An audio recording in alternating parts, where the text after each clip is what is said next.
अस्सलाम वालेकुम नाजरीन व्यूअर्स, आप देख रहे हैं मतलूब डाइच ऑफिशियल और मैं मतलूब डाइच आपसे मुखातब हूँ। जनाब, आज हमारे पास मिडल ईस्ट और पूरी दुनिया में जो इस वक्त हंगामा खेजी जंग और इस कदर शदीद जंग के काली बारिशें जिससे हो रही हैं, जिसके असरात से इसके साइड इफ़ेक्ट्स ये है कि इस वक्त काली बारिशें जो तबाह कर रही हैं हर चीज़ को, इंसानी सेहत को भी और इंसानी जिस्म को भी, और इसके अलावा इस पूरे खित्ते के एनवायरनमेंट को भी तबाह कर रही हैं। तेल का बहरान शिद्दत अख्तियार कर गया है। $22 बैरल से आज का रेट $119 बैरल हो गया है, जबकि पाकिस्तान में 55 रुपये लीटर तेल जो है वो महंगा कर दिया गया है। और आगे ये नवीद सुना दी गई है कि अगर आप चाहें तो ये 300 रुपये लीटर भी हो सकता है। उम्मीद है और एक्सपर्ट बताते हैं कि 300 रुपये लीटर का ऐलान भी जल्द वज़ीर-ए-आज़म एक रोता था मुंह बना के टीवी के सामने बैठ के कैमरे के सामने वो ऐलान कर देंगे। और बाकी अमेरिकन सदर ट्रंप ने भी कौम से ये अपील की है, और एक मैं अपील क्या उसने करनी है, वो तो हुक्म दिया है कि आपको कुछ देर के लिए नई पेट्रोल की कीमतों को, नई तेल की कीमतों को, गैस की कीमतों को बर्दाश्त करना होगा। ये मुल्क की सलामती के लिए है। और ये वो भारत 14 लाख करोड़ स्टॉक एक्सचेंज में उसके डूब गए हैं सिर्फ पिछले चंद दिनों में, जबकि पाकिस्तान का जब ये ट्यूसडे को ये खुला तो उस वक्त पाकिस्तान का स्टॉक एक्सचेंज 190 से 146 पे आ गया, यानी 190 से 146 पे आ गया। और अगर इसको मज़ीद फौरी तौर पर मार्केट क्लोज ना करते, ऑफिस बंद ना करते स्टॉक एक्सचेंज का, तो ये मार्केट उस दिन शायद पता नहीं कोई अपनी था गहराइयों में चली जाती, जो इन नुकसान कभी सोचे भी नहीं होंगे। वज़ीर-ए-आज़म शहबाज शरीफ ने तेल की कीमतें बढ़ने के नोटिफिकेशन पर खासे परेशान नज़र आ रहे थे और खासे हैरान थे, और हैरान तो नहीं थे, परेशान ही थे, क्योंकि उन्हें कौन सा पेट्रोल लेना पड़ता है, कौन सा तेल लेना पड़ता है। ये तो मेरा और आपका, हम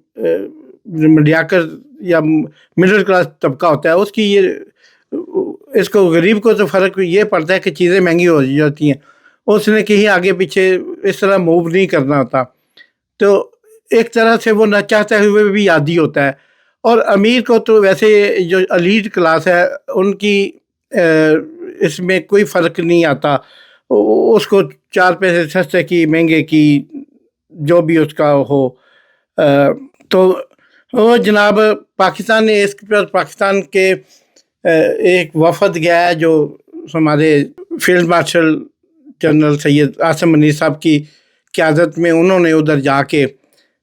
MBS मोहम्मद बिन सुल्तान वलीअहद सऊदी अरेबिया से मुलाकात की है, और उस मुलाकात में बेशुमार बातें की हैं। उस बातों में सबसे बड़ी बात ये कि पाकिस्तान की मैशत कैसे चलेगी। उनका तो ये था कि आप ईरान पे हमला हमारे साथ मिलकर कब करोगे, क्योंकि हम एक माहदे के अंदर बंधे हुए हैं, और उस माहदे के असरात ये हैं, और उस माहदे का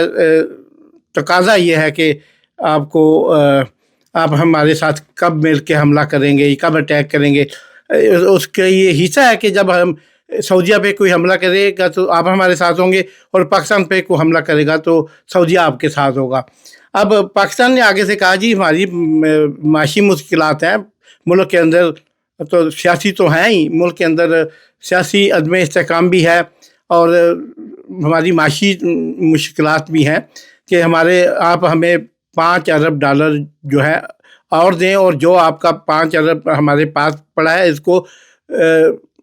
कसीरुल मुद्दती, यानी एक लंबे अरसे के लिए आप इसको हमारे साथ ना, इसको कम से कम 10 साल का इन्होंने वक्त मांगा है कि 10 साल के लिए ये पैसे आपके हैं, इसको हम इस्तेमाल भी नहीं करेंगे, लेकिन ये हमारे अकाउंट में रहें, ताकि हम अपने जो है स्टॉक एक्सचेंज, हम अपनी ज़र मुआवजा के ज़खायर को مثبت شو کرتے رہیں اور عوام کو دھوکہ دیتے رہیں، اور یہ عوام اور پھر ہم IMF اور دوسرے ملکوں سے قرضے ہمیں ملتے رہیں گے کہ جب آپ کا ڈپازٹ ہوگا تو کوئی بھی مطلب ہم شو کر سکیں گے، تو یہ ہمیں 10 سال کی گارنٹی دیں۔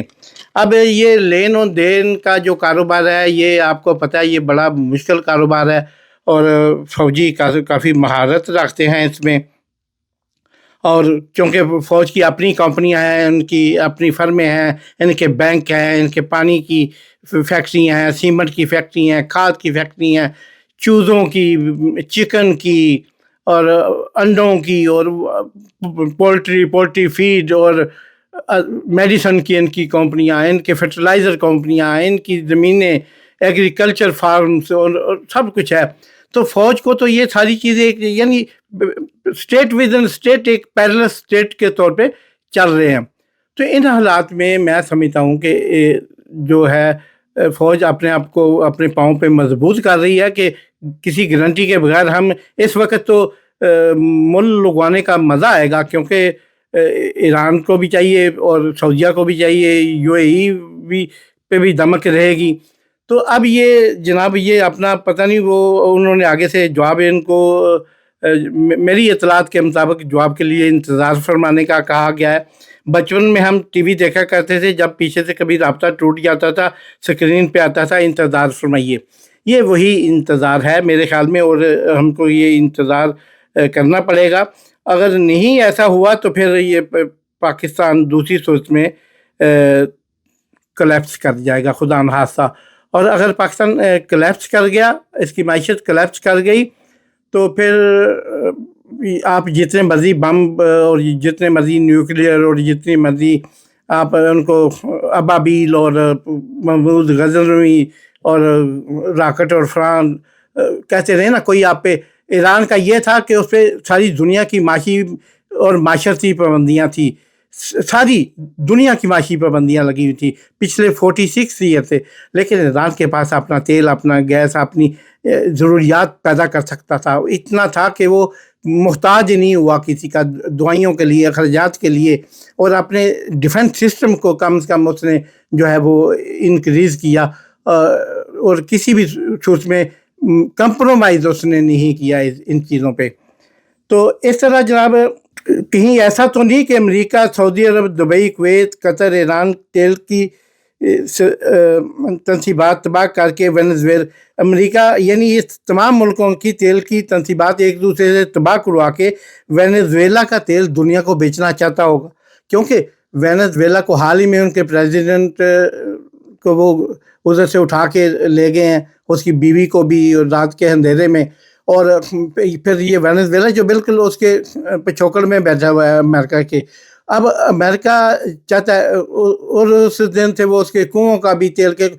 آپ کو یہ بھی بتاتا چلوں کہ وینزویلا اس وقت دنیا میں تیل پیدا کرنے والا سب سے بڑا ملک ہے، سب سے بڑا ملک ہے تیل پیدا کرنے والا، لیکن وہ امریکہ کے بالکل برابر میں بیٹھا ہوا ہے اور پچھواڑے میں بیٹھا ہوا ہے، اور امریکہ سے لڑ بھی نہیں سکتا کیونکہ چھوٹا ملک ہے، 4-5 کروڑ 6 کروڑ کا۔ اب اتنا ملک جو ہے وہ امریکہ سے لڑے گا کیا؟ تو مگر اس کی پھر ہر وقت ڈکٹیٹرشپ بھی وہ بھی اس کو تھا۔ اب امریکہ کے صدر ٹرمپ نے کل سے خود کو بھی اپنا ایک عبوری صدر کے طور پہ ان کا نوٹیفیکیشن پہ سائن کر دی ہے کہ یعنی وہ ایک وقت میں امریکہ کے فل ٹائم پریزیڈنٹ ہوں گے، اور دوسرے ساتھ ہی پیرلل وہ وینزویلا کے بھی عبوری صدر جو کہلائیں گے، یعنی ایک لحاظ سے جو پہلے کبھی اعلان نہیں ہوا تھا، آج یہ بھی ہو گیا کہ وینزویلا امریکہ کی 51 اسٹیٹ بن گیا، اور وہ جو ہے جو وہ اسٹیٹس جو کینیڈا کو دینا چاہتا تھا وہ اب وینزویلا کو دے دیا ہے، اور کینیڈا کی تو چلو کچھ لحاظ سے جان چھوٹی، اس لحاظ سے کہ امریکہ کو 51واں صوبہ بنانا تھا، اور اس صوبے بنانے کے لیے اس کو ایسی چیزوں کی ضرورت تھی جو اس کی پوری ہو گئی ہے۔ یہ ایک بڑی نیوز ہے اس میں آپ، لیکن دوسری طرف ایران نے جو اپنا بحیرہ ہرمز جو ہے وہ بند کا اعلان کیا ہے، امریکہ نے اس پہ بڑی تڑیاں لگائیں، प्रेसिडेंट ट्रम्प साहब ने भी उस पर बड़े बयानात, फौरी ये कर देंगे वो कर दें, हमने बहरिया तबाह कर दी, फ़ज़ाई तबाह कर दिया ईरान का, हमने ये किया हमने वो किया, और आगे भी हम ये करेंगे वो करेंगे। तो ईरान ने एक दफ़ा फिर साबित किया कि बातों से नहीं लातों से भूत समझते हैं। अब उन्होंने 2-3 जो गुजरते हुए जो शिप हैं उनको भी तबाह किया है, जिससे दुनिया को मैसेज पहुंचा है कि अमेरिका की बला बला बला है सिर्फ, और ये जो बात ईरान कह रहा है वो किस हद तक हकीकत के करीब तर है। और दूसरी बड़ी बात ये भी है कि बहुत से ममालिक जब इन मुल्कों से अमेरिका जो है वो रशिया जो है वो इस वक्त हालत जंग में है यूक्रेन के साथ, वो भी तेल बेचता है, लेकिन उस पर भी आलमी पाबंदियाँ यूएनओ की और अमेरिका की, इसलिए वो किसी को तेल ओपनली मार्केट में नहीं बेच सकता, लेकिन करीब लगते हुए मुल्कों को वो तेल बेच सकता है। जैसे इंडिया को तेल दे रहा था बहुत सस्ता, बहुत ही आधी कीमत पर, और इसी तरह वो ईरान भी दे रहा था चीन को। अब अमेरिका चाहता है कि इन सब चीज़ों से मैं परे हट के ना तो वेनेजुएला का तेल जो इस वक्त है वो इन सब मुल्कों को बेचूं, जो यूएई, सऊदीया, Kuwait, Qatar, Abu Dhabi, Bahrain और इन तमाम मुल्कों से जो तेल निकलता है वो मैं अब क्योंकि ये इन इलाकों में तो हुर्मुज़ की वजह से ये प्रॉब्लम होगी तेल की आमदोरफ्ती और दूसरे बेशुमार मसाइल की वजह से, इसलिए मैं वेनेजुएला का तेल जो है वो बेचूं। तो और यही वजह है कि अमेरिका ने सबसे पहले ईरान के अंदर तेल डिपो पर हमला किया, और 2-3 तेल डिपो जो थे उन पे हमला किया। ईरान ने भी फिर जवाबी हमला किया, और साथ में यूएई और सऊदीया और तमाम मुल्कों को ये मैसेज दे दिया कि अगर मैं सिविलियन जगहों पे अटैक नहीं करता तो मेरे ऊपर अटैक अगर अमेरिका ने भी किया और मेरे तेल डिपो या मेरे दूसरे जो एसेट हैं उन पे अटैक किया तो फिर मैं भी वापसी आपके एसेट पे करूँगा। मुझे इससे फिर गर्ज नहीं कि आपको जख्म ज़्यादा आता है या आप चलाते ज़्यादा हैं या आप एहतजाज ज़्यादा करते हैं या मुसलमान हैं या नहीं मुसलमान है, इससे फिर कोई फ़र्क नहीं पड़ने वाला।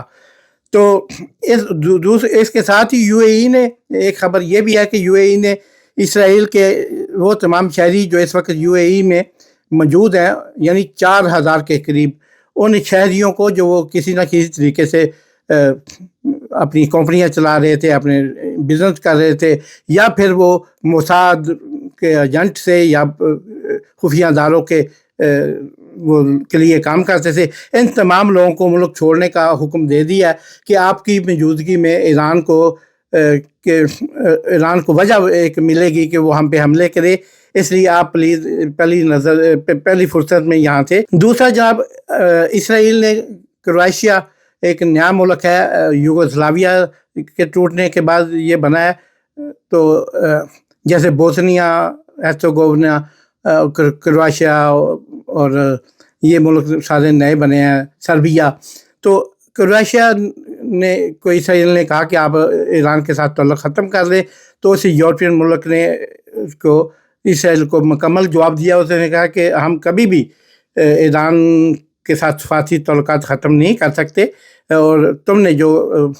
स्कूल की बच्चियों पे हमला किया है इसराइल ने, ये गलत किया है, और तुम इससे तासर से बाहर निकलो को यूरोप तुम्हारे साथ कभी खड़ा होगा। और बाकी पीने का पानी जो ईरान सिर्फ 4% समंदर का पानी साफ़ करके देता है, जबकि ईरान के मुकाबले में Saudi Arabia, Muscat, Kuwait, Abu Dhabi, Sharjah, लैन और कतर, बहरीन, अमान, जॉर्डन, ये सारे समंदर से जो पानी से पीने वाला पानी में कन्वर्ट करते हैं इसको, उसकी रेशो यानी 40 से लेकर 90% तक ये समंदर से लेते हैं। यानी अगर ईरान सिर्फ इन इलाकों के पानी के ज़खायर पर ही बम चला दे तो वो या इनके वो प्लांट जो लगे हैं उनको ही तबाह कर दे, तो फिर तेल के साथ पानी का शदीद बहरान पैदा होता है। तेल के बगैर तो बंदा ज़िंदा रह सकता है, लेकिन पानी के बगैर ज़िंदा रहना ज़रा मुश्किल है। तो जनाब, इसके अलावा हमारे पास ये भी खबर है कि وہ بحرین جو کبھی ایران کا حصہ ہوا کرتا تھا، بعد میں اس کو آزادی دے کر ایک علیحدہ مملکت کے طور پہ تسلیم کر دیا گیا، وہاں کے جو امیر ہیں وہ ملک چھوڑ کے بھاگ چکے ہیں۔ یہ وہاں پہ ادھر اس وقت خاصی بحث چل رہی ہے اس بات پہ۔ اور سب سے آخر میں ہم آپ کو یہ بتانا چاہیں گے کہ آیت اللہ مجتبیٰ خامنئی کا تقرر یا ان کی نامزدگی نے امریکہ کو ایک دفعہ پھر اس جگہ پہ لا کے کھڑا کر دیا ہے کہ پریزیڈنٹ ٹرمپ کو سمجھ نہیں آ رہی، وہ جائیں تو کدھر جائیں، کریں تو کیا کریں، کہیں تو کیا کہیں، سنیں تو کیا سنیں، جیسے ان کے حواس معاف کر دیتا ہے۔ اور ان تمام چیزوں کی موجودگی میں سمجھتا ہوں کہ خطے کے حالات بہت خطرناک ہیں، اور آگے اس کا بہت سارا امپیکٹ پڑے گا مہنگائی پہ بھی، اور لوگوں کی ضروریات اور ضروریات زندگی کی چیزوں پر بھی۔ یہ تمام چیزیں وقت کے ساتھ ہوتی رہیں گی، ہم آپ کو مطلع بھی کرتے رہیں گے۔ آپ دیکھتے رہیے مطلوب بڑائی چفیچر، لائک کریں، سبسکرائب کریں، دوستوں آپ کے ساتھ شیئر کریں۔ پاکستان